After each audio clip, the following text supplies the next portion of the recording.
Nabi kata inna sa'id laman junnibal fitan. Orang yang berbahagia ialah orang yang terhindar daripada fitnah.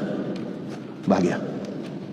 Hidup sampai 70 tahun, tak pernah Allah test dia, dengan ujian yang boleh bergoyang, tak pernah.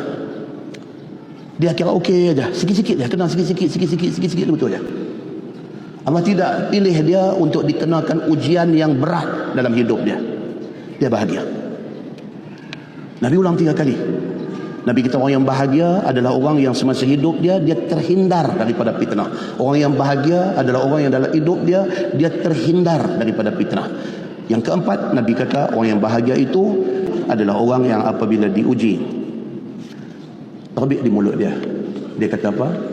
Dia kata alangkah baiknya ujian ini. Dalam bahasa kita hari ini kita kata apa? Ada hikmah apa yang Tuhan bagi kat saya ni. Siapa bila kena uji, itu yang keluar di mulut dia. Dia tak meracau-racau, dia tak cakap pelik-pelik, dia tak marah-marah, dia tak maki-maki hamun Tuhan. Sebaliknya dia kata apa? Alhamdulillah, Allah test macam ni, ada hikmah dia. Ini orang bahagia.